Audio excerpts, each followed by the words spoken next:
si on peut nous le mettre à l'écran. Moi, je vais lire de la version Osterval. Et donc, si c'est légèrement différent de ce que vous avez, ne vous inquiétez pas, c'est la même chose. Amen.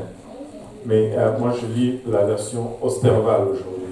Psaume 29, le verset 2 nous dit « Rendez à l'Éternel l'honneur dû à son nom. » Rendez à l'Éternel gloire pour son nom, c'est ce que Louis II nous dit.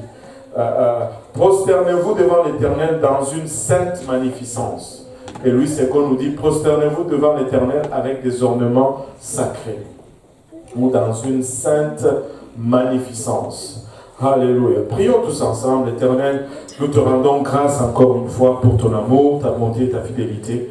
Nous te remercions, Papa, pour le privilège et l'honneur que nous avons de nous tenir devant ton Église aujourd'hui et d'apporter ta parole.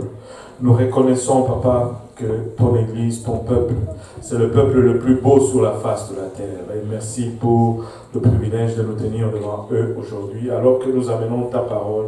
Papa, nous reconnaissons que nous sommes des hommes naturels, des hommes charnels, pour qui cette parole est folie, et sans ton aide, nous ne pouvons la saisir ni la comprendre. Aide-nous maintenant, nous te prions. Aide-moi, afin que je puisse la donner sans crainte, ni faveur, ni hésitation. Aide-nous tous ensemble, afin que nous puissions la recevoir, qu'elle puisse germer en nous, produire de fruits, et que ce fruit nous conduise jusque dans la vie éternelle. Avec action de grâce dans les cœurs, nous te prions ainsi dans le nom de Jésus. Nous disons tous au nom de Jésus. Au nom de Jésus. Alléluia. Là, au son, si vous pouvez juste abaisser un peu le basse, mais donner un peu plus de treble, ça va être agréable pour nous tous. Amen. Alléluia. Le Seigneur est bon. Et vous pouvez vous asseoir. Je vais parler aujourd'hui sur ce sujet. Ta louange ne remplacera jamais ta prière. Ta louange ne remplacera jamais ta prière. Ta louange ne va jamais remplacer ta prière. Amen.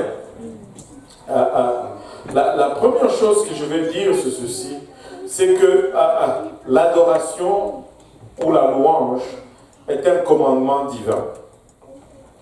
C'est Dieu qui ordonne la louange ou l'adoration. Amen. Et le peuple de Dieu doit être des adorateurs.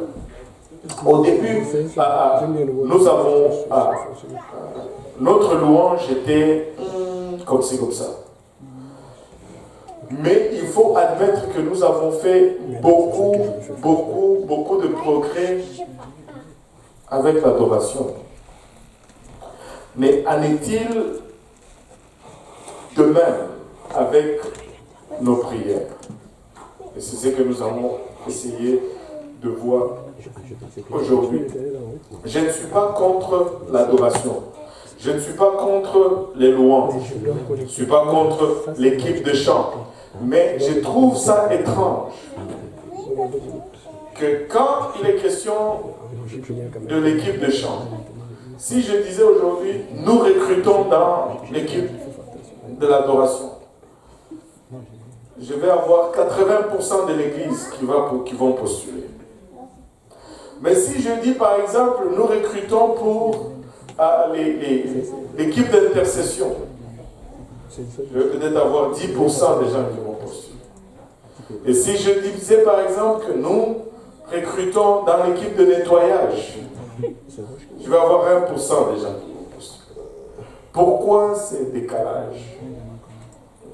Pourquoi ce décalage? L'adoration est un commandement divin. Et le peuple de Dieu doit être des adorateurs et des gens qui louent. Et nous devons venir dans l'église pour louer. Quand nous venons, c'est pour adorer Dieu premièrement. Amen. Quand vous sortez de chez vous, dites-vous, nous allons pour adorer. Nous allons pour louer. Et nous avons été faits pour cela. L'adoration, c'est vraiment notre réponse à l'amour de Dieu.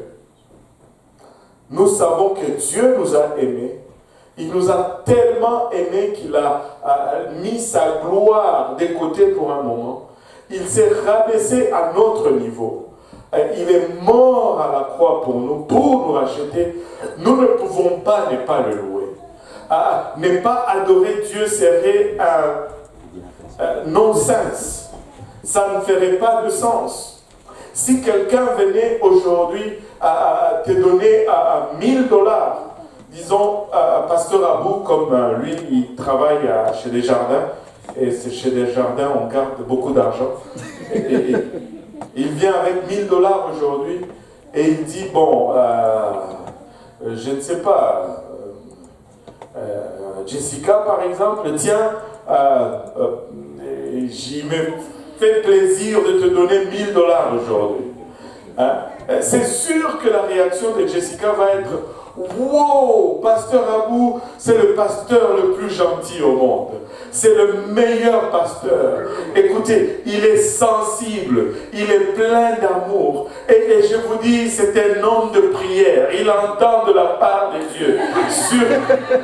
Sûrement que c'est Dieu qui lui a dit cela. Et il a écouté. Et tout ça, c'est quoi? C'est de l'adoration. C'est de la louange. C'est une reconnaissance de l'amour que Pasteur Abou a exprimé pour elle. La même chose arrive pour Dieu. Tu vois, notre adoration, c'est une réponse à l'amour de Dieu. Nous réalisons combien il nous a aimés. Même lorsque nous étions pécheurs, nous ne pouvons pas nous taire. Ça serait anormal de se taire. Il nous a donné bien plus que $1000. Il nous a donné l'air pour respirer. Il nous a donné bien plus que $1000.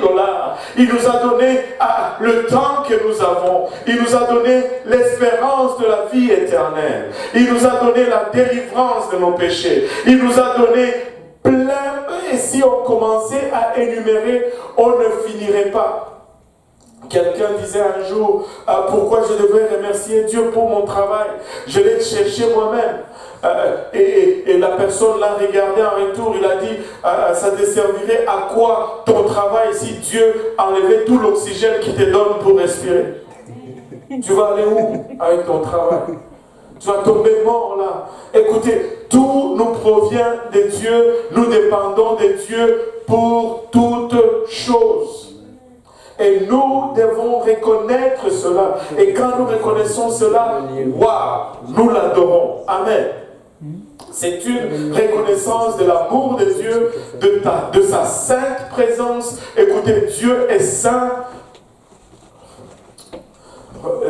Laissez-moi vous donner un autre exemple. Juste si... Bon, vous n'allez peut-être pas être d'accord avec moi, mais je vais m'essayer quand même. Si Justin Trudeau, il a rigolé déjà, si Justin Trudeau se disait aujourd'hui, je vais venir à l'église de l'Est de Montréal, un dimanche, dimanche prochain, Justin Trudeau se dit, il va venir à l'église de l'Est de Montréal. Vous allez être content. Amen. Vous n'allez pas être content, vous? Amen. Oui. Oui, on va être content. Oui. On va se dire, waouh, le Premier ministre, avec toutes ses occupations, avec tout ce qu'il a comme responsabilité et charge, il prend quand même le temps de venir. Et même notre opinion sur lui va commencer un peu à changer. Oui ou non? C'est vrai. Juste sa présence parmi nous va amener une reconnaissance, va demander une réponse de notre part. Savez-vous quoi? Le Dieu des dieux, le Seigneur des seigneurs, prend le temps presque chaque dimanche d'être là avec nous. Prend le temps chaque jeudi d'être là avec nous. Il prend le temps chaque lundi d'être là avec nous. Et notre adoration est une réponse à sa présence parmi nous. Nous reconnaissons sa grandeur. Et quand il vient parmi nous, wow, nous ne pouvons pas ne pas le louer. Nous ne pouvons pas ne pas l'adorer. Nous devons adorer Dieu seul. Amen. Non les idoles, ni les héros humains, ni même pas les anges. Dieu seul est digne de louange et Dieu seul est digne d'adoration. Aujourd'hui, c'est un peu subtil. Parce que si j'amenais une statue de Bouddha aujourd'hui ici, personne ne va se prosterner et adorer le Bouddha. Amen. Parce que, vous savez que c'est une idole. Mais nous nous sommes inventés d'autres idoles. Pour certains, le travail est devenu une idole. Pour d'autres, c'est les amusements qui sont devenus des idoles. Pour d'autres, c'est l'argent. Pour d'autres, c'est la célébrité. Tout ce que tu vas adorer ou prioriser en avant de Dieu devient une idole. Et je connais des gens pour qui c'est leur voiture qui est leur idole. Vous allez me dire, pasteur, comment ça? Je vous dis, je connais des gens qui pour eux, chaque dimanche, c'est le jour de nettoyer la voiture. Et chaque dimanche, il va mettre 3-4 heures pour nettoyer la voiture. Le temps que nous mettons pour adorer Dieu, lui, c'est le temps de cirer la voiture. Il va être là, sa musique joue, il lave d'abord à l'eau, il sèche la voiture, il sort tous les tapis, et il prend de la cire, et il y a même un sens pour mettre la cire sur la voiture. Il ne faut pas le faire n'importe comment. Quand tu mets la cire, tu dois faire des motions circulaires dans ce sens. Et tu laisses ça sécher pendant, je ne sais pas, 30-45 minutes. Et puis après, quand tu viens avec le linge sec, tu dois faire dans l'autre sens. Ne va pas dans le même sens. Tu dois le faire dans l'autre sens maintenant. Et tu dois mettre tel produit sur le volant, tel produit sur les tapis, tel produit. Et c'est toute une religion chaque dimanche. Et sa voiture, waouh, impeccable. Pas même une graphine ou quoi que ce soit. C'est une idole. C'est une idole. Et c'est une idole. Et nous ne devons adorer rien d'autre. Et notre adoration ne doit pas être mécanique, mais doit plutôt provenir du cœur. Nous ne voulons pas être là et dire « Ah, je t'aime Seigneur, alléluia, alléluia, alléluia, alléluia, alléluia, alléluia. Oh, demain je vais devoir remettre alléluia, alléluia, alléluia. » Ça ne marche pas, ça ce n'est pas de l'adoration. Essaye de faire cela avec ton mari ou avec ta femme à la maison. Je t'aime chérie, je t'aime chérie, je t'aime. Mais il n'y a aucune action qui va avec le je t'aime. Elle va s'en rendre compte. Surtout elle. Nous les hommes, des fois, on peut nous...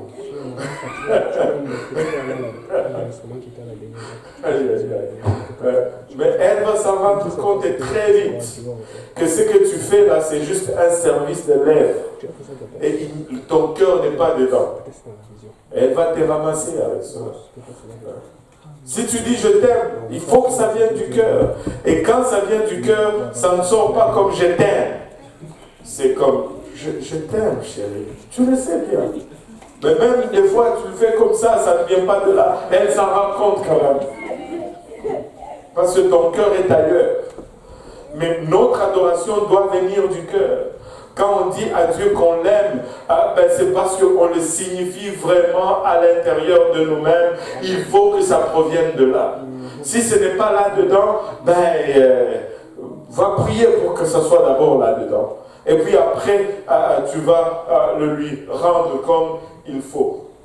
Notre adoration doit provenir du cœur. Mais notre adoration doit être aussi enracinée dans une vie de sainteté et d'obéissance. Et ça, c'est un des plus grands problèmes que nous avons. Vous savez, obéir Dieu est vraiment notre premier acte d'adoration. Vraiment, mener une vie de sainteté, c'est vraiment la racine de notre adoration. Ça, c'est comme... si ta femme te dit que... attends, je vais réphraser.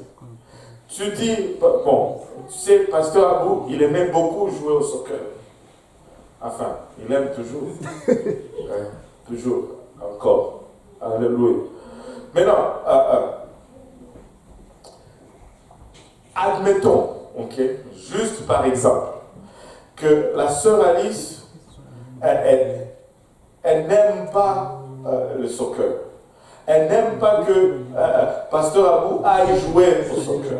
Elle a peut-être peur que le frère Yannick, il joue trop dur, il peut lui briser la jambe. Donc, il faut... Oh, comment vous riez comme ça, frère? Vous avez une dame contre le frère Yannick, hein? Et là, à chaque fois qu'il va jouer, et c'est vraiment des moments d'anxiété pour elle. Est-ce qu'il va rentrer avec toutes ses deux jambes? On va m'appeler qu'on a amené à l'urgence. Et là, elle dit, non, chérie, je ne veux pas que tu ailles jouer au soccer. Je ne veux pas que tu ailles jouer au soccer. Tu sais, s'il y a de l'amour pour elle en lui, tu vas voir, il va arrêter de jouer au soccer. Il va arrêter parce que ça cause du tort à sa bien-aimée. Alors, je vous dis, on a eu des amis qui nous ont abandonnés dans les activités à cause de ces choses. Quand c'est là-dedans, je te dis, c'est comme ça. Et notre adoration vis-à-vis de Dieu doit être enracinée dans la sanctification. Et la sanctification, c'est quoi? C'est une vie qu'on a décidé de mener pour qu'elle soit agréable à Dieu. Et c'est ça même le fondement de notre adoration. S'il n'y a pas cela, on est en train de se mentir soi-même. Amen. Alléluia. L'adoration va comprendre plusieurs choses. L'adoration va comprendre l'émerveillement. Nous regardons Dieu et nous sommes waouh. Dieu est juste waouh. Quand tu contemples, je ne sais pas si vous faites cet exercice, mais essayez-le de temps en temps. Juste s'asseoir et réaliser la grandeur de Dieu.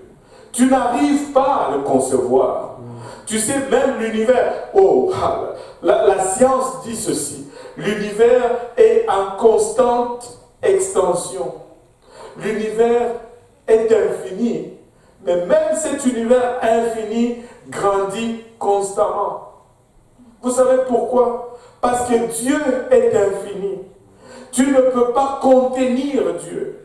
C'est pourquoi l'univers continue de grandir. Et tu regardes, tu réalises, waouh!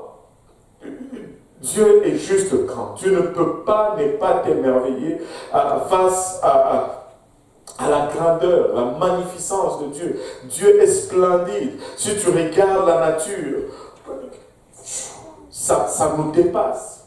Ça nous dépasse. J'ai toujours aimé cette citation. C'est dans une des vidéos qu'on regardait. C'est monsieur qui est allé sur une des campus les plus libérales aux États-Unis, en Californie. Et là, il argumentait avec tous ces gens qui croient que Dieu n'existe pas. Et là, il trouve un jeune et lui dit, tu crois que Dieu n'existe pas? Il dit, non.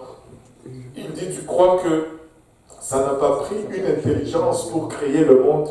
Il dit, pas du tout. Il dit, alors, est-ce que tu peux créer une rose? Et puis les jeunes regardent, ils sourient, il dit non. Et il dit, mais à quel niveau de l'intelligence, à quelle échelle de l'intelligence dois-je te classer? Si ça n'a pas pris l'intelligence pour créer la rose, et toi tu n'es pas capable de créer une rose, c'est-à-dire que tu n'en as pas du tout. Rien du tout là. Écoutez, quand tu regardes la beauté de la création, Dieu est tout simplement fantastique.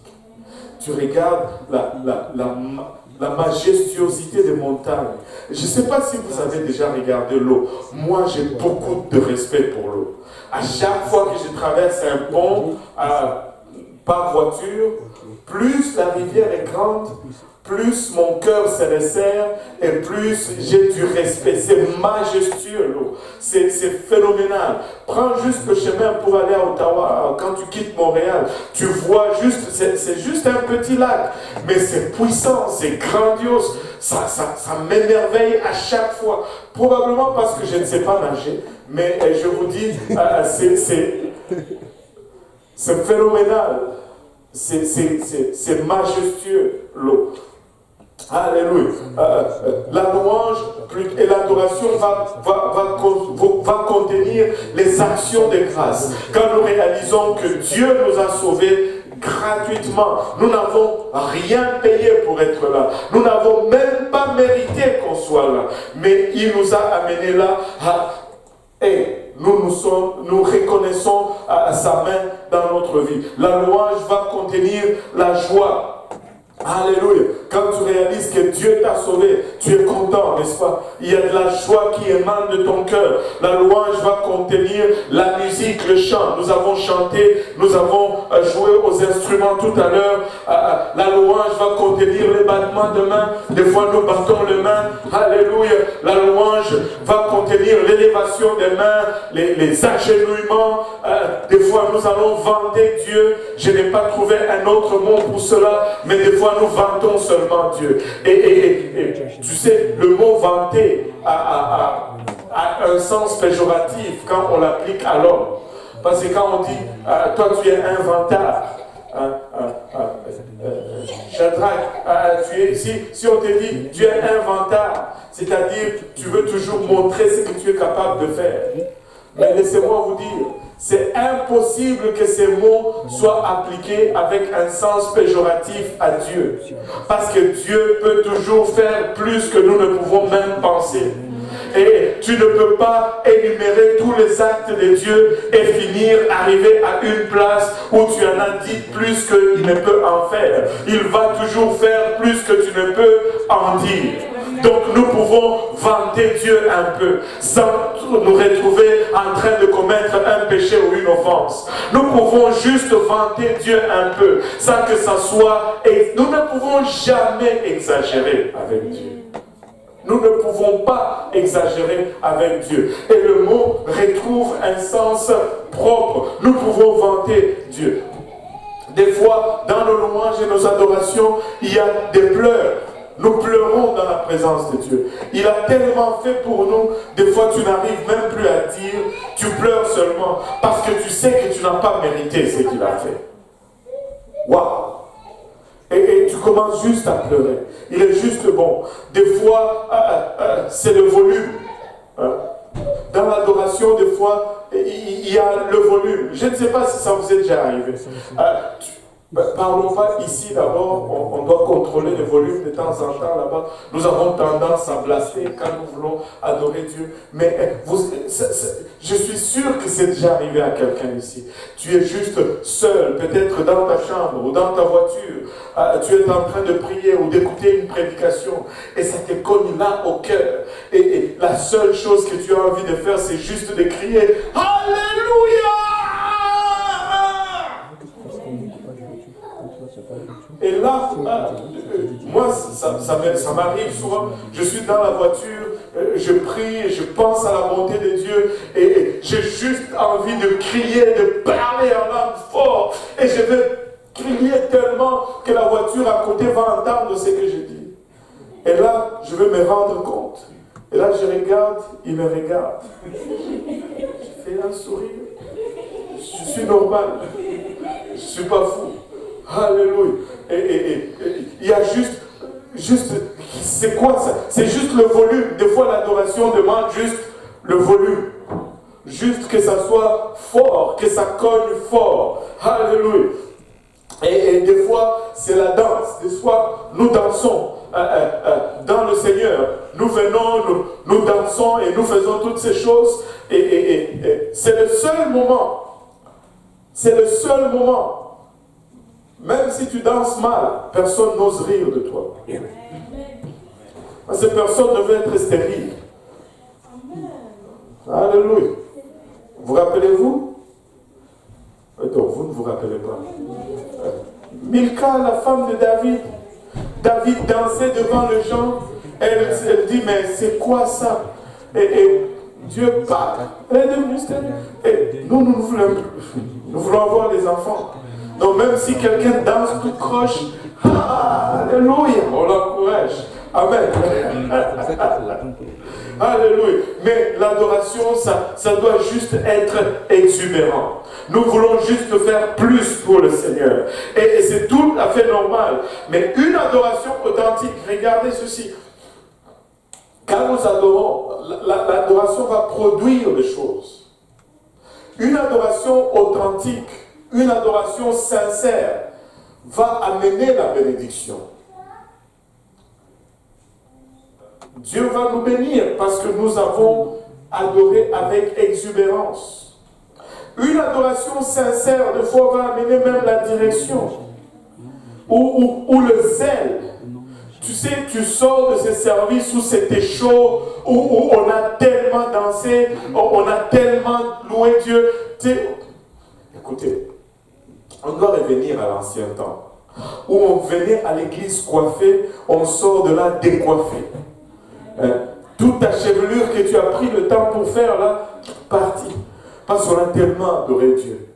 Tu sais, on est venu avec, j'aime ça, j'aime voir ça. Tu sais, des fois, on a ces services-là. On est venu, pantalon, dans la... Oh, c'est déjà sorti. J'étais en train d'adorer.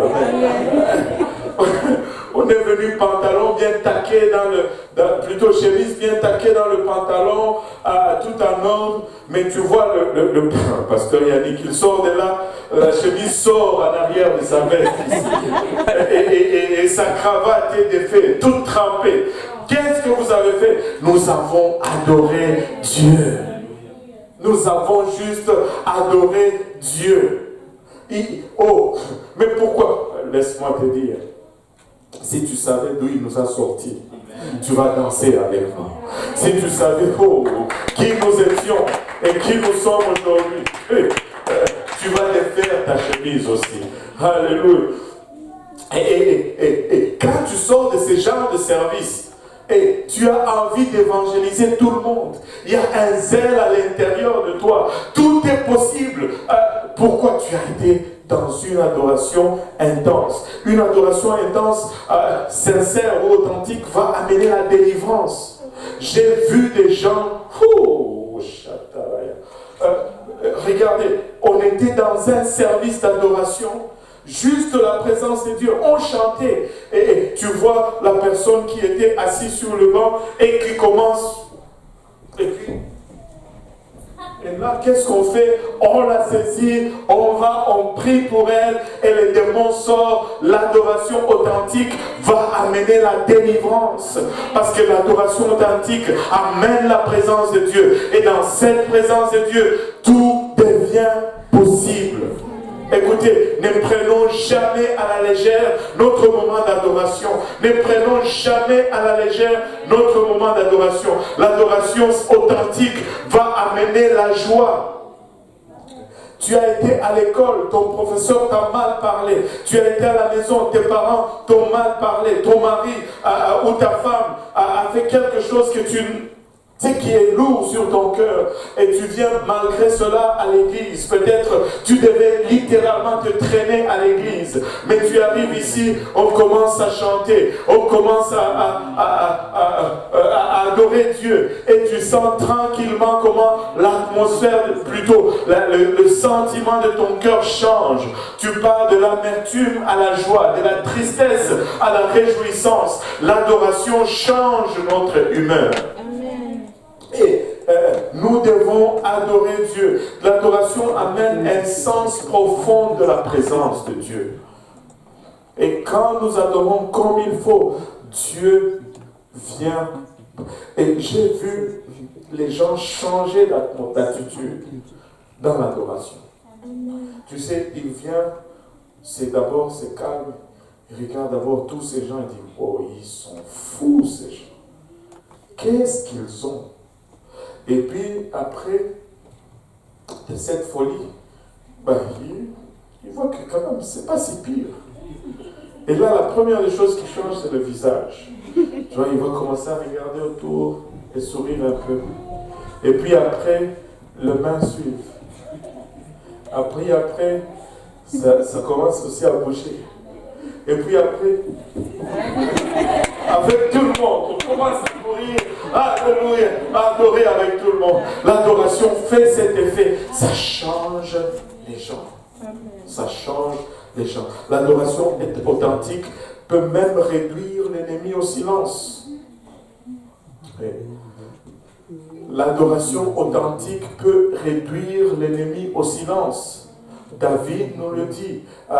Par la bouche de ceux qui sont à la mamelle, tu as ordonné silence à l'ennemi ou au vindicateur. Et dans les évangiles, Jésus utilise par l'adoration de ceux qui sont à la mamelle, tu as ordonné une louange parfaite. Par les lèvres de ceux qui sont à la mamelle, tu as ordonné une louange parfaite. Une louange parfaite amène le silence de l'ennemi. Wow. Maintenant, il n'y a qu'une catégorie de personnes qui sont exemptées de ce commandement d'adorer le Seigneur. Une seule catégorie de personnes. Psaume 115, verset 17. C'est la seule catégorie de gens qui sont exemptés de ce commandement. Psaume 115 plutôt, verset 17. Ce ne sont pas les morts qui célèbrent l'Éternel. C'est la seule catégorie des gens qui sont exemptés d'adorer Dieu, ce sont les morts. Donc si tu es vivant, tu dois adorer Dieu. Pince-toi un peu là, pince-toi un peu. Et ça fait mal? Si tu te pinces, ça fait mal, ça veut dire que tu es vivant. Et si tu es vivant, ça veut dire que tu dois adorer Dieu. Et c'est un commandement. Pouvons-nous juste battre les mains et lever nos voix vers le Seigneur parce que nous sommes vivants. Alléluia. Alléluia. Ecclésiaste 9:4 nous dit car il y a de l'espérance pour quiconque est encore associé à tout le vivant. En d'autres termes, si tu es encore vivant, il y a de l'espoir. Et ils disent, même un chien vivant vaut mieux qu'un lion mort. Même un chien vivant vaut mieux qu'un lion mort. C'est-à-dire, si tu es mort, peu importe qui tu étais, ça ne vaut pas la peine. Écoutez, si tu dois adorer Dieu, c'est maintenant que tu es encore en vie. Si tu dois le louer, c'est maintenant. Même un chien vivant vaut mieux qu'un lion mort. Quand on était au Congo, on nous a amené faire un safari dans un parc là-bas. Le président, il a un grand parc, en tout cas ces gens-là ils sont terribles, 18 000 hectares pour lui tout seul, et il y a des rues là-dedans, il y a des animaux, et il y a à peu près, je pense que c'était 7 ou 8 lions dans un enclos d'à peu près 2 mètres ou quelque chose comme ça, et les enclos ce sont juste des fils de fer, mais ils disent que ce sont des fils électrisés, donc peut-être, mais et les lions sont là-dedans. Et là, on nous a amenés là-bas avec un camion. J'aurais dû amener les photos et les petites vidéos. Ils nous ont amenés là-bas dans un camion qui n'est même pas fermé, qui est ouvert en fait. Et là, on arrive là et on retrouve les lions dans le coin où ils étaient. Ben, bien sûr, on était dans le camion et bien sûr, il y avait l'enclos, mais c'est juste des fils.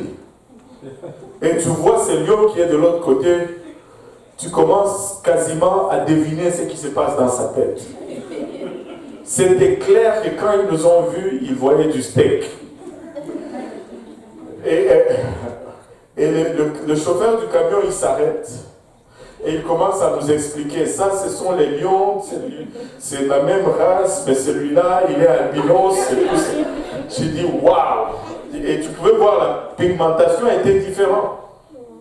Et à un moment donné, il y a un lion qui s'est assis un peu dans une position un peu particulière. Et tu pouvais entendre une voix en arrière. Il y a un monsieur qui dit, chauffeur, je pense qu'on a tout vu déjà, on peut partir. C'est un animal. Et là, on dit, mais 2 mètres, ils ne peuvent pas sauter. Le lion, c'est un animal fort. Il dit, ils ne peuvent pas sauter parce qu'il est lourd. Et aussi, une autre raison pourquoi ils ne peuvent pas sauter, c'est parce que, on les nourrit bien. Mais en principe, s'ils étaient affamés, et que, là, ils devaient faire de sorte qu'ils doivent manger, ils pourraient sortir cet enclos. J'ai dit, on y va. On a assez vu, on peut partir maintenant. Mais même un chien vivant vaut mieux qu'un lion mort. Tu sais, s'il est mort, le lion, tu vas aller jouer, mettre ta main même dans sa bouche. Mais un chien vivant, moi je ne veux pas prendre cette chance-là.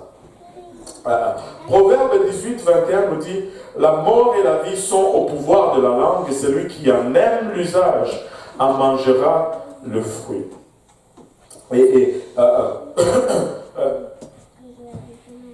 C'est littéralement, si tu es vivant, tu vas adorer Dieu. Et le fruit de ton adoration va être doux à ton âme. Va être doux à ton âme. Regardons un épisode ici dans la vie de David. David était, c'est vraiment un exemple de l'adorateur dans la parole de Dieu. David, c'est le modèle de l'adoration. Et l'adoration a produit des choses dans la vie de David. Dans une instance en particulier, David, quand il était jeune, il a tué le géant. Qui connaît l'histoire de David et Goliath?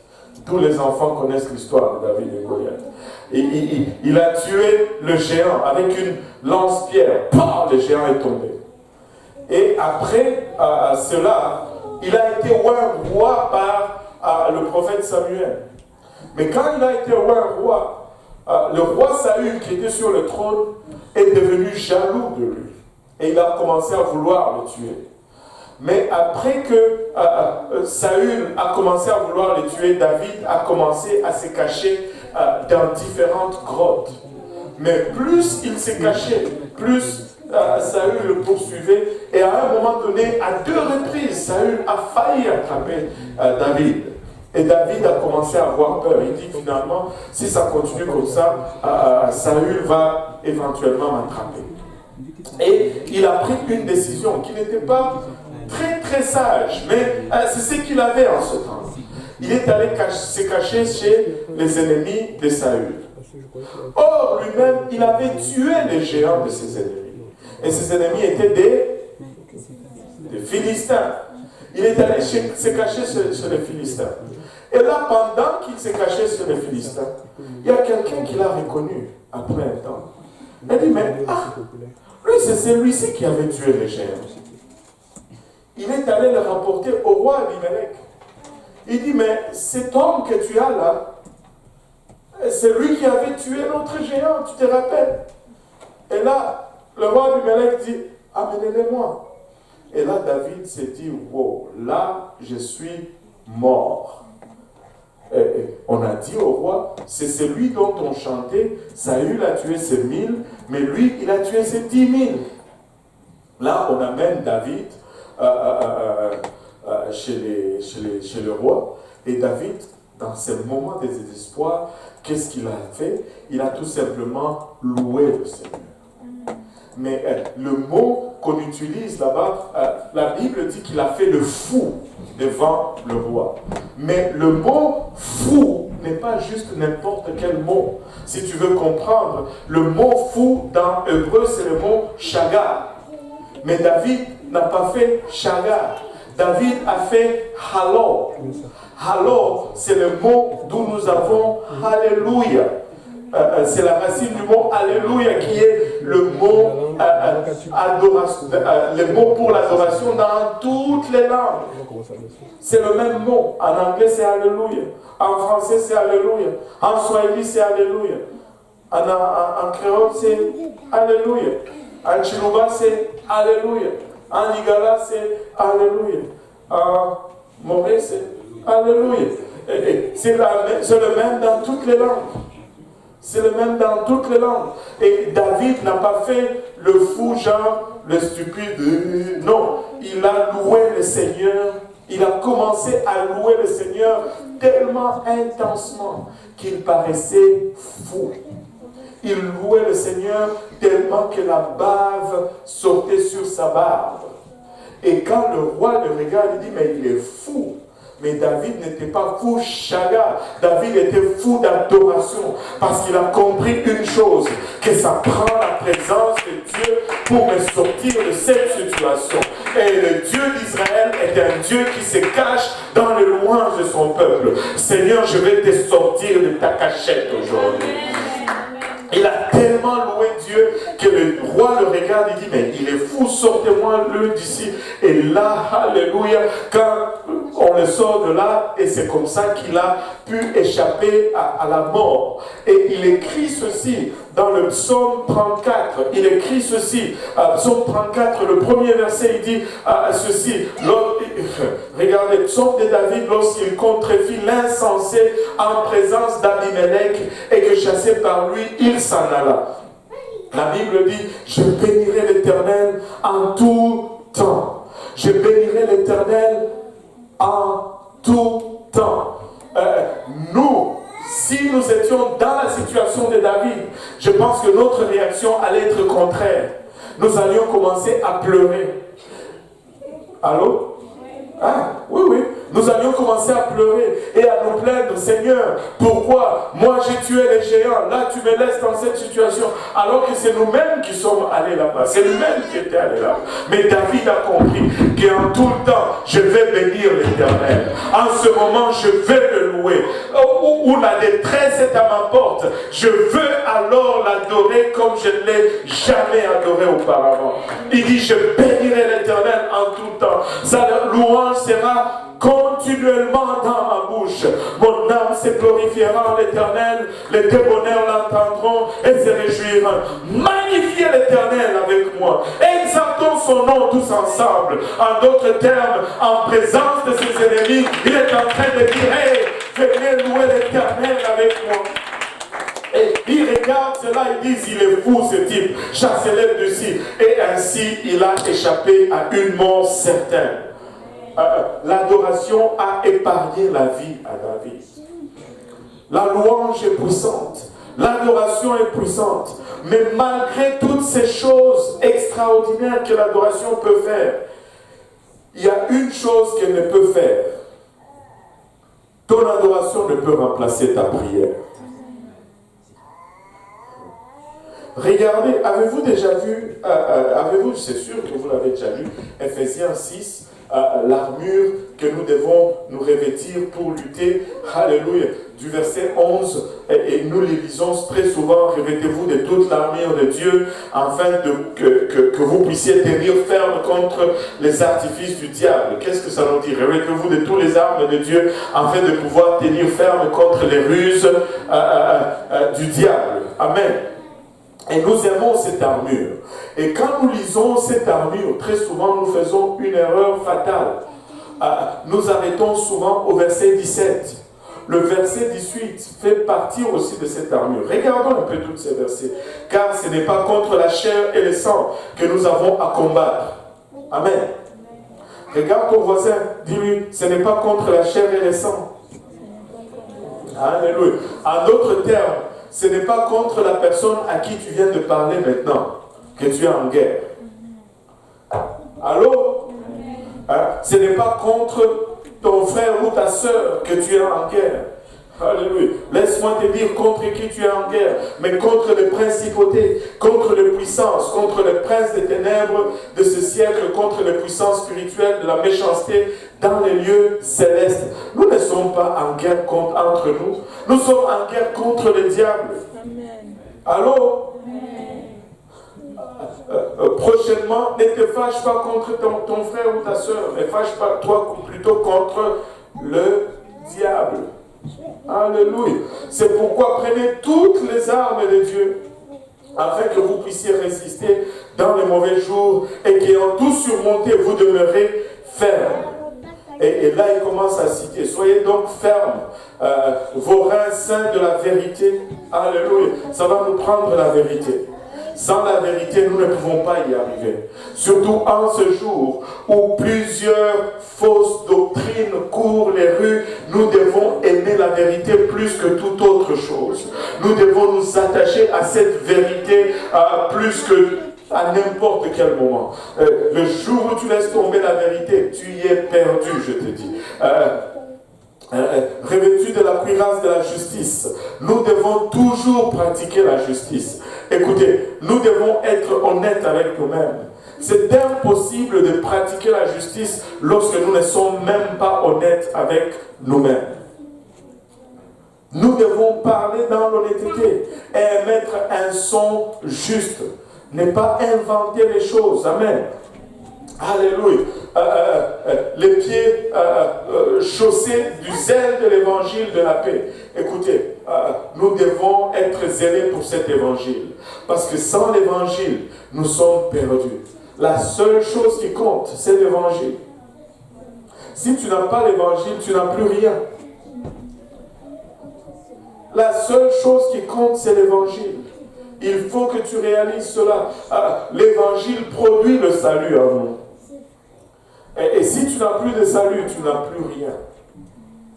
Tu n'as plus rien. Prenant par-dessus tout le bouclier de la foi. Alléluia. C'est vraiment pas la leçon d'aujourd'hui, je vais passer. Par le moyen duquel vous pourrez éteindre tous les traits enflammés du malin. Et prenez aussi les casques du salut et l'épée de l'esprit qui est la parole de Dieu. Et au verset 18, il ajoute ceci, et c'est ce que nous oublions toujours, priant en tout temps par l'esprit, par toutes sortes de prières et de supplications. Faites en tout temps par l'esprit toutes sortes de prières et de supplications. Il y a des gens qui n'aiment pas prier en langue. Prier par l'esprit, c'est prier en langue. Nous devons prier en langue en tout le temps. En tout le temps. Laissez-moi vous dire ceci. Quand tu parles en langue, c'est une prière plus excellente que toute prière que tu peux faire par ton intelligence. Quand tu es seul chez toi, prie en langue. Quand tu es seul dans ta voiture, prie en langue. En tout moment que tu te retrouves seul, prie en langue. Parce que l'esprit qui est en toi intercède par des soupirs inexprimables. Tu pries pour des choses que tu sais et tu pries pour des choses que tu ne sais même pas, que tu n'as pas idée. Mais parce que l'Esprit de Dieu qui est en toi connaît toutes choses, guide ta prière par la prière en langue. Il faut prier en langue tous les jours. Tous les jours, avant de dormir, tu es dans ton lit, tu mets ça sur le pilote automatique. Oh, tu te laisses dormir, endormir et bercer par une prière en langue. En langue. Endors-toi en priant en langue. Alléluia. Fais-le. Alléluia. Priant en tout temps par l'esprit, par toutes sortes de prières et de supplications, et veillant en cela en toute persévérance, et priant pour tous les saints. Tu dois prier pour moi. Alléluia. Tu dois prier pour moi. C'est une arme pour toi. Quand tu pries pour moi, c'est une arme pour toi. Alléluia. Le Seigneur est bon. Alléluia. Il y a de ces choses que la louange ne peut remplacer, et une de ces choses, c'est la prière. Alléluia. Il y a de ces choses que la prière peut accomplir, que l'adoration ne peut accomplir. Et il y a de ces choses que l'adoration peut accomplir, que les louanges ne peuvent accomplir. Premièrement, la louange et la prière ne sont pas supposés être en compétition. Ce n'est pas une compétition entre la louange et la prière, mais les deux sont en complémentarité. Ils se complètent. Je dois louer, mais je dois aussi prier. Nous avons tendance plus à louer qu'à prier. Alors, nous pouvons chanter pendant 2 heures. Mais prier, continuons seulement la leçon pour le moment. Alors que nous avons fait beaucoup de progrès en ce qui concerne la louange ou l'adoration. Et je vous dis,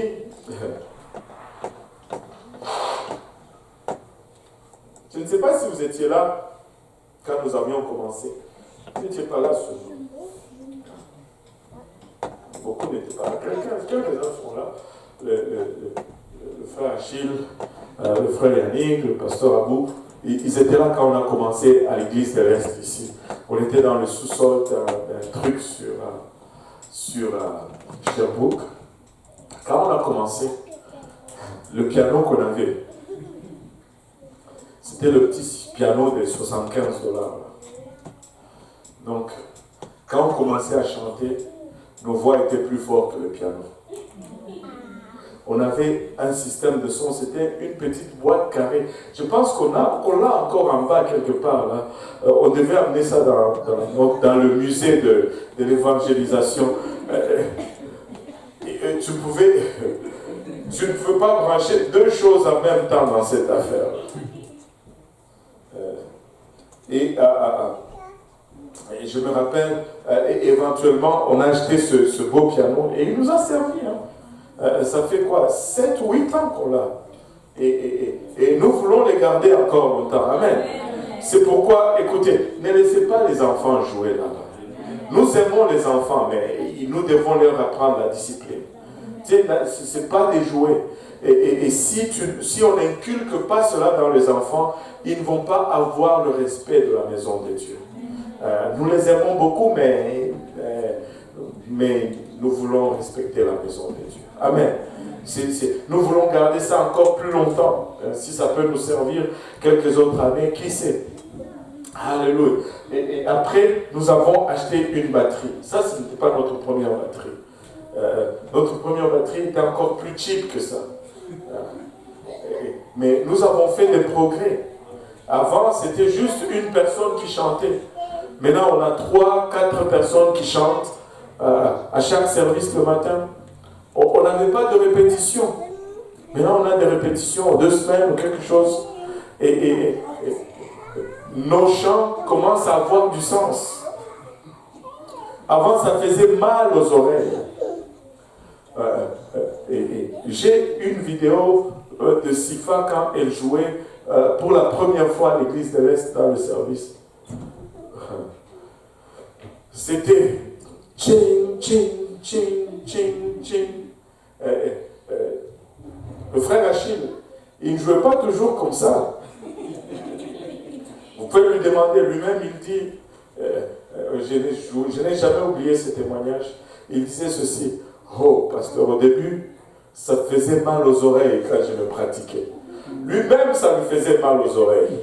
Imaginez-vous, nous, c'était la torture. Mais là, aujourd'hui, c'est la virtuosité. Vous arrivez, vous entendez tous ces sons, mais on vient de loin. On vient de loin.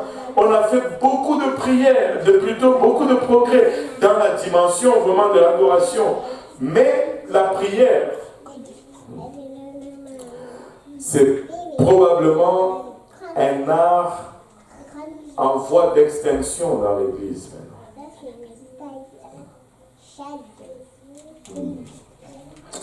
Ce silence témoigne de la véracité de la déclaration. Waouh, je peux parler français. Ce silence témoigne de la véracité de la déclaration. La prière est devenue un art en voie d'extinction dans l'Église. Tu sais, je me promène un peu à gauche, à droite, et des fois, tu arrives dans certaines églises où il n'y a même plus de réunion de prière sur le calendrier. Et ça, c'est triste. C'est dommage. Mais regardez ceci. Ce n'est pas non plus mieux d'avoir la réunion de prière au calendrier, mais alors que ceux qui doivent prier ne sont pas là.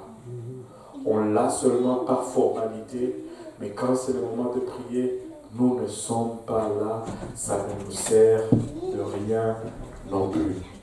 Vous savez, et même tous ceux qui ont signé des feuilles de ministère, quand vous aviez signé, vous vous étiez engagé que le samedi, vous allez être à la réunion de prière. Et si je regarde dans l'histoire, en aucun moment, on a levé cette condition-là. Cette condition demeure. Maintenant, si tu ne peux pas respecter cet engagement, dépose le ministère, ajuste-toi, et quand tu arrives à la place où tu peux respecter cet engagement, tu peux revenir et recommencer à servir de la bonne façon. Amen. C'est pas compliqué. C'est pas compliqué. Mais nous devons tenir notre engagement. Allô? Je sais que là, vous m'aimez moins, mais je vais dire quand même les choses telles qu'elles sont. Nous devons prier, peuple de Dieu. Nous ne pouvons pas y arriver sans la prière. Il y a ce qu'on appelle la prière individuelle et il y a ce qu'on appelle également la prière collective. Et tu as besoin de deux si tu veux survivre et grandir dans le Seigneur. Tu dois avoir un temps pour ta prière personnelle ou individuelle, mais tu dois prendre également part, alléluia, à la prière collective. Sinon, tu es décalé, tu es déphasé par rapport au reste du corps. Nous pouvons parler toute la journée au téléphone. Vous savez, on doit quasiment réécrire le livre de Genèse. Dieu créa l'homme et la femme, et il créa aussi le cellulaire.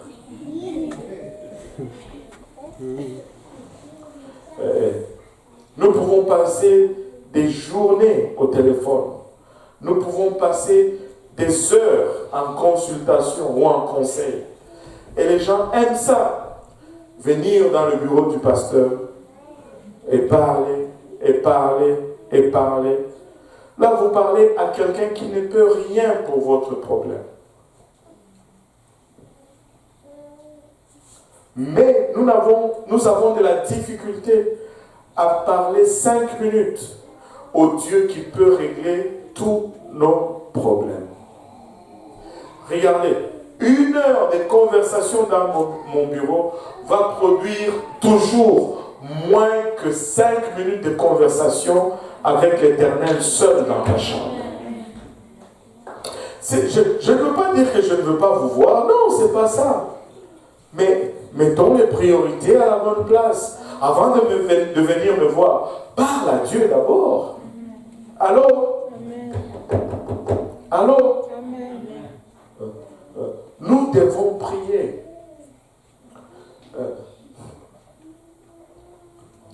Nous pouvons survivre sans beaucoup de choses dans la vie. Amen. Même si vous pensez que vous ne le pouvez pas, vous pouvez survivre sans votre cellulaire. Allô? Mais vous ne pouvez pas survivre spirituellement sans la prière. Sans la prière, vous êtes condamné à mort. Voici pourquoi l'adoration ne pourra jamais remplacer la prière. La prière vide le cœur de ses fardeaux. La prière brise les liens et la prière nous décharge de certains bagages. Regardez ce passage, Matthieu 5, 8. Heureux ceux qui ont le cœur pur, car ils verront Dieu. Le mot pur ici vient du mot grec kataros, qui, du même mot, nous avons le mot comme catharsis ou cathéter. Vous savez, un cathéter, on m'a dit hier que c'est un truc qu'on met dans une veine ou dans une place, pour que les mauvaises choses sortent, pour que les pus sortent. C'est une voie de purification. Ça nettoie, la prière nettoie le cœur. La prière purifie le cœur. Si tu as un cœur lourd, prie. Si tu as des choses sur ton cœur, prie. Va dans la présence de Dieu et parle à Dieu. Va dans le secret et parle à Dieu. Tu dois prier. La prière va purifier ton cœur. Voici une autre raison pourquoi la louange ne remplacera jamais la prière. La prière est une reconnaissance du fait que la réponse est au-delà de tes habilités. La prière nous amène à une place où nous réalisons que nous sommes incapables par nous-mêmes. En fait, ne pas prier, c'est une des expressions prononcées de l'arrogance. Quand tu ne pries pas, tu es en train de dire que tu peux y arriver par toi-même. Mais quand tu pries, tu es en train de déclarer combien tu dépends de Dieu pour ta vie. Prie. Prie. Je ne peux pas tout réparer. Je ne peux pas tout connaître. Mais je peux te diriger vers la réponse qui est Dieu. Prie. Quand tu pries, tu es en train de reconnaître l'habilité, les limites de tes habilités et la grandeur de Dieu. Prie. Alléluia. Voici pourquoi la louange ne remplacera jamais la prière. Regardez ceci. Matthieu 6, verset 10 dit ceci. Qu'est-ce que Matthieu 6, 10 nous dit? Très, très, très important. Que ton règne vienne, que ta volonté soit faite sur la terre comme au ciel. Que ta volonté soit faite sur la terre comme au ciel. Et ça, c'est le Seigneur Jésus qui nous demande de prier comme ça. Amen. Maintenant, si le Seigneur Jésus nous demande de prier que ta volonté soit faite, cela nous amène à reconnaître une réalité. Cela veut dire que la volonté de Dieu n'est pas encore faite. Allô? Vous savez que Dieu n'a pas toujours sa volonté sur la terre. Ça, c'est un concept difficile à concevoir pour nous. Mais si Jésus dit, priez que sa volonté soit faite, la première réalisation, c'est que nous réalisons que la volonté de Dieu n'est pas faite. Un des exemples que je donne souvent, la volonté de Dieu, Dieu n'a pas toujours sa volonté. C'est que la volonté de Dieu, c'est que nul ne périsse, mais que tous parviennent à la repentance. Mais est-ce qu'il y a des gens qui périssent? Oui. Ça veut dire que la volonté de Dieu n'est pas toujours accomplie. Mais vous savez, qu'est-ce qui va faire que la volonté de Dieu soit accomplie? Le verset nous le donne. Et il nous dit que nous prions, voici de quelle manière vous allez prier, que ta volonté... Oh, comment ça on va prier maintenant? Que ta volonté soit faite. Nous devons prier. Qu'est-ce que cela signifie? Cela signifie que c'est notre prière qui fait arriver la volonté de Dieu sur la terre. Et ça, ce n'est pas par la louange, mais c'est par la prière que nous allons faire venir la volonté de Dieu sur la terre. La volonté de Dieu est toujours faite dans le ciel, mais pas toujours sur la terre. Pourquoi? Parce que cela dépend de ma prière. Cela dépend de ta prière. Lorsque tu pries, la volonté de Dieu s'accomplit. La prière est le cordon ombilical qui relie le ciel à la terre et qui fait naître la volonté de Dieu dans notre vie. La prière va toujours amener ce qui se passe dans la maison de Dieu, au ciel, dans notre maison, ici sur la terre. Allô? Regardez, un des exemples le plus frappant, j'ai presque fini, un des exemples le plus frappant, c'est ceci. Élie, après avoir prié pour la première fois, et qu'il n'a pas plu sur la terre pendant 3 ans et demi, il dit à Akab, hey, monte, va vite manger ton pique-nique là, parce qu'il va pleuvoir bientôt. Il le dit. Mais après, qu'est-ce qu'il fait? Il monte sur la montagne et il se met à genoux dans une des positions les plus difficiles. La Bible nous dit sa tête entre ses genoux. Et là, il prie pour que la pluie tombe. C'était déjà accompli dans le ciel. Mais pour que ça arrive sur terre, il fallait que Élie prie. La prière va amener la volonté de Dieu sur la terre. Et tu vas me dire, mais je connais quelqu'un qui a prié et qui malgré cela traverse des épreuves terribles ou il galère. Connaissez-vous quelqu'un qui prie et qui a des problèmes? Alléluia. Voilà, il y a quelqu'un là. Mais connaissez-vous quelqu'un qui ne prie pas et qui a des problèmes? Plus de mains. Alléluia. Plus de mains. Mais tu dis, c'est quoi la différence? Si quelqu'un prie et qu'il a des problèmes, savez-vous quoi? C'est Dieu qui l'a mis dans ces problèmes. Maintenant, si Dieu l'a mis dans ces problèmes, Dieu est obligé de les sortir de ces problèmes. Amen. Et quand Dieu te sort le problème, il y a toujours plus qui vient avec toi. Amen. Et je peux vous donner un exemple biblique. Jésus a prié dans le jardin, mais Dieu l'a mis quand même dans la tombe. Allô? Amen. Mais quand il est sorti de la tombe, nous tous nous avons suivi. Amen. Nous tous nous avons suivi. Quand Dieu te met dans un problème, il va te sortir de ce problème. Amen. Et quand il te sort de ces problèmes, ce n'est pas seulement toi, d'autres choses suivent. Amen. Oh, ça. Alléluia. Si tu pries, tu as des problèmes, ne t'inquiète pas, c'est Dieu qui t'a mis là, il va te sortir de là. Continue seulement de prier. Alléluia. Il y a de ces choses que les louanges ne peuvent accomplir, que seule la prière va accomplir dans ta vie. Voici pourquoi votre louange ne va jamais remplacer votre prière. Regardez ceci. L'adoration est une voie à sens unique. Nous adorons Dieu, mais Dieu ne nous adore pas en retour. Allô? Mais la prière est une voie à deux sens. Tu parles à Dieu et Dieu te parle en retour. C'est à deux sens.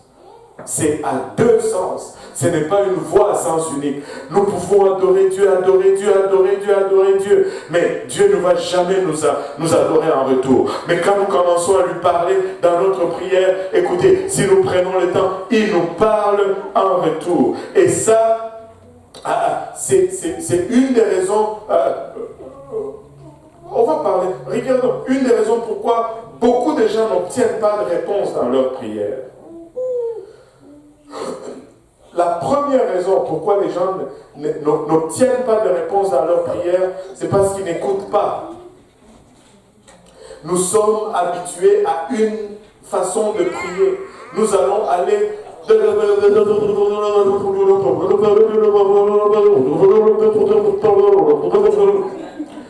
Et puis, on va se lever, on part. Fini. Tu ne prends pas le temps d'écouter. Tu as parlé à Dieu, et Dieu veut commencer à te parler, toi tu parles.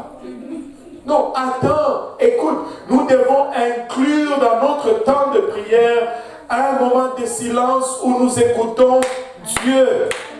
Et Dieu nous parle.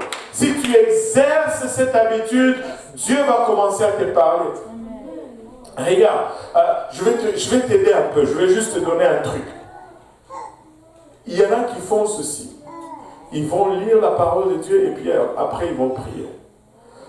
Juste fais l'inverse un peu. Prie d'abord et puis lis la parole de Dieu après.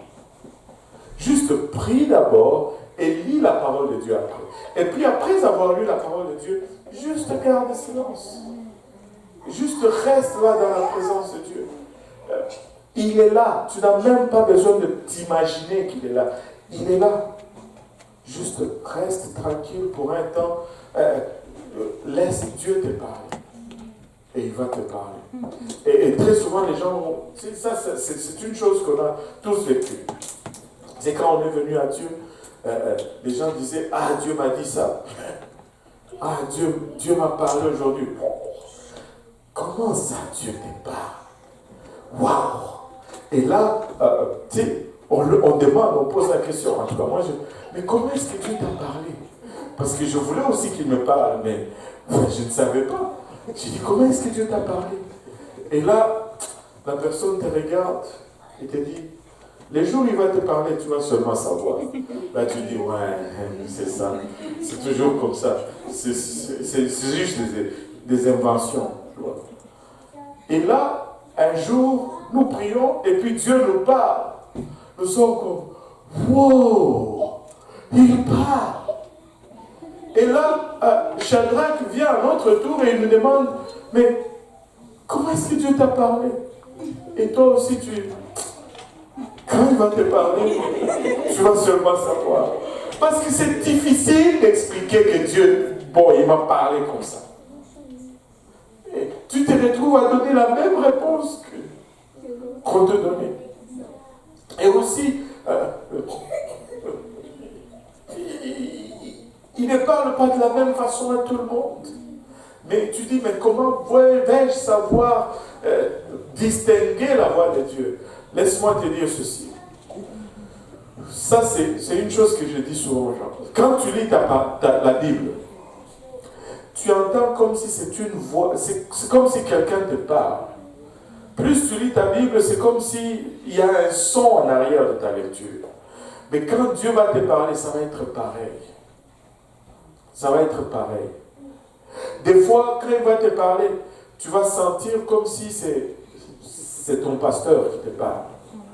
Quelqu'un était venu me voir une fois de l'église. Il m'a dit, wow, pasteur, est-ce que tu étais chez moi hier? J'ai dit, moi? Il dit, j'ai prié, mais j'entendais ta voix, tu me disais ça. J'ai dit, moi, je ne suis pas encore rendu là. C'est tout simple et c'est biblique. Regardez, le jeune Samuel, il était au temple et la voix de Dieu lui parle. L'appelle Samuel, Samuel. Il se réveille, il pense que c'est Élie qui l'appelle. Et il va vers son pasteur Élie. C'est lequel? Il va vers Élie, il dit, vous m'avez appelé? Il dit, non, moi je ne t'ai pas appelé. Il retourne, il va dormir. Et puis il entend encore la voix, Samuel, Samuel. Et il va encore. Pourquoi? Parce que la voix de Dieu sonnait comme la voix de son maître. Et aussi simple que ça. Et après la troisième fois, Élie a compris. Et il lui dit, la prochaine fois quand tu entends la voix, dis seulement, parle Seigneur, ton serviteur écoute. Parce que la voix de Dieu résonnait comme la voix de son pasteur. Et des fois, tu vas rêver, tu vas rêver que le pasteur te parle. Il y en a qui vont rêver ici, ils vont penser que, et dans le rêve, c'est pasteur Abou qui va leur parler. Écoutez, ce n'est pas lui. Il n'a pas encore l'habilité de rentrer dans tes rêves. Mais si cela arrive, c'est Dieu qui te parle, en fait. C'est pas lui, c'est Dieu qui te parle. Et Dieu veut nous parler, mais nous devons nous arrêter et écouter. Certaines personnes n'entendent pas de Dieu. Pourquoi? Parce que ça, c'est vraiment vrai. Ils ont passé toute leur vie à manipuler les gens. Et vous savez, et là, ils essayent de manipuler Dieu aussi. C'est-à-dire prier avec des motivations qui sont à côté. Prier avec des plans. C'est essayer de manipuler Dieu. Mais Dieu ne peut pas être manipulé. Tu peux me manipuler. Tu peux manipuler Pasteur Abou. Mais tu ne peux pas manipuler Dieu. Donc quand tu vas en prière, aie un cœur ouvert et un cœur sincère. Dieu voit dans ton cœur. Donc, sonde ta motivation. Et là, si tu y vas par manipulation, Dieu ne tombe pas dans le piège. Et comme Dieu ne tombe pas dans le piège, tu passes tout ton temps à bouder. Et tu peux bouder aussi longtemps que tu veux. Et Dieu, il a tout le temps. Il a tout le temps. Il ne faut pas manipuler Dieu. Et un autre point, c'est que beaucoup de chrétiens de notre temps aujourd'hui perçoivent Dieu seulement à travers l'Église. Le seul moment où on prie, c'est quand on est à l'Église. Tu sais, c'est bon qu'on vienne ici, on prie et qu'on sente la présence de Dieu. Mais laisse-moi te dire, tu dois aussi aller dans ta chambre, tout seul, et tu pries jusqu'à ce que tu ressentes cette même présence que tu ressens à ces lieux. Là, tu es correct. Allô? Hein? Il ne faut pas seulement que ça soit ici. Là, tu es sur le pouce, sur la prière de quelqu'un d'autre. Et tu ressens un peu la présence de Dieu et tu te sens correct, tu sors, tu vas chez toi, tu ne pries pas, et c'est pas bon. Il faut que tu aies une vie de prière toi-même. Il faut que tu pries toi-même tous les jours. Je dois prier tous les jours et tu dois prier tous les jours. Que ça ne soit pas seulement dans l'église qu'on ressente la présence de Dieu. Malheur sur nous. Allô? Et voici une dernière raison pour laquelle votre louange ne remplacera jamais vos prières. C'est que la prière m'échange. Quand je prie, je change. Dieu ne va jamais changer. Allô? Parce qu'il est parfait. Mais la prière va m'échanger. La prière ne change pas Dieu. La prière va changer mon attitude. La prière va changer mon opinion. La prière va changer mes perceptions. La prière va changer mes décisions. La prière va changer mes perspectives, ma perspective. La prière va changer ma façon de voir les choses. La prière va me donner la compassion pour les gens. La prière m'échange. La prière va te changer. La prière change les gens. Si tu veux changer, prie. Ouvre ton cœur à Dieu et prie et tu verras qu'il va te changer. La prière va te changer. Et je vais conclure avec cette citation qui a été faite durant le réveil d'Azusa Street. Au fait, nous sommes les descendants d'Azusa Street. À Azusa Street, il y a une prophétie qui a été donnée. Si tu n'as jamais lu le livre Azusa Street, c'est impossible que tu passes la lecture de cette prophétie sans que ça t'affecte. Il a été dit ceci. Il arrivera un temps où cette génération va se lever et cette génération va avoir ceci comme caractéristique. Ils vont adorer un Dieu auquel ils n'ont pas prié. Et aujourd'hui, nous adorons beaucoup, mais la prière est de plus en plus absente. Écoutez, nous devons prier. Avant d'adorer, nous devons prier. Il y a un temps avant chaque service, 30 minutes, où nous sommes appelés à venir et à prier. Que ce soit un temps durant lequel nous venons et nous prions vraiment. Ce n'est pas un temps de rattraper nos conversations avec nos frères et sœurs, c'est le temps de converser avec l'Éternel, de préparer nos cœurs afin que notre adoration soit orientée dans la bonne direction, afin que nous puissions changer notre perspective, notre façon de voir et notre façon de regarder, et que nous ne soyons pas une entrave à l'œuvre de Dieu dans le service. Nous devons prier tous les jours. Si nous pouvons nous lever tous ensemble.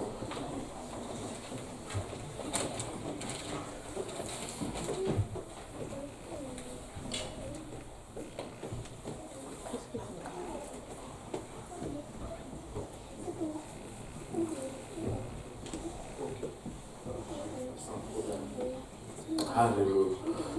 Nous voulons remercier le Seigneur d'abord pour le privilège que nous avons juste d'être dans sa maison, de connaître la vérité et de prendre part à l'œuvre du salut. Ça, c'est la chose la plus importante que nous puissions avoir.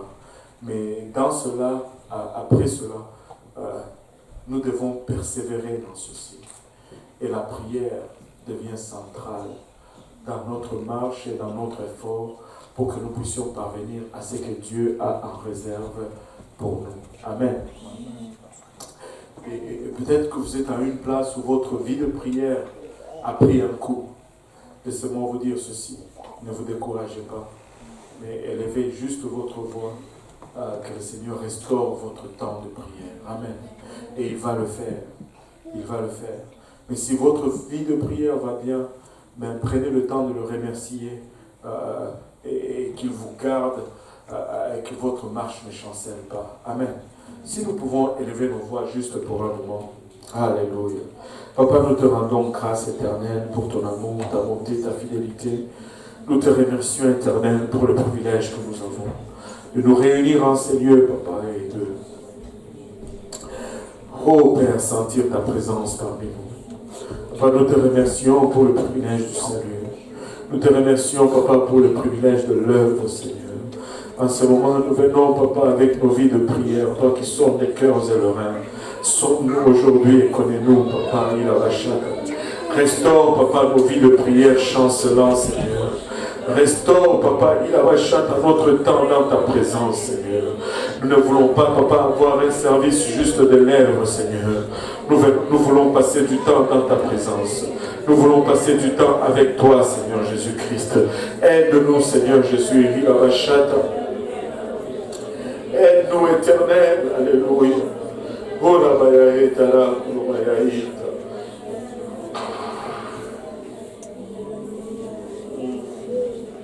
Merci, Seigneur, Papa, pour ta grâce.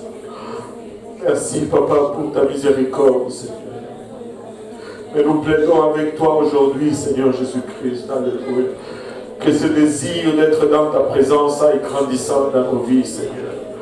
Papa, rends-nous dépendants de ta présence, Papa. Rends-nous assoiffés de ta présence, ô éternel. Alléluia.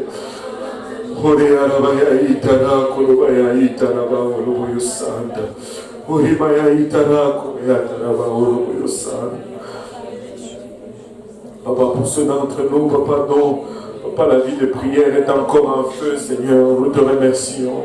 Et nous prions, Papa, que tu nous gardes, que tu gardes, Papa, cette vie, que tu la préserves, Seigneur Jésus-Christ, Papa, et qu'elle puisse produire continuellement, ô éternel.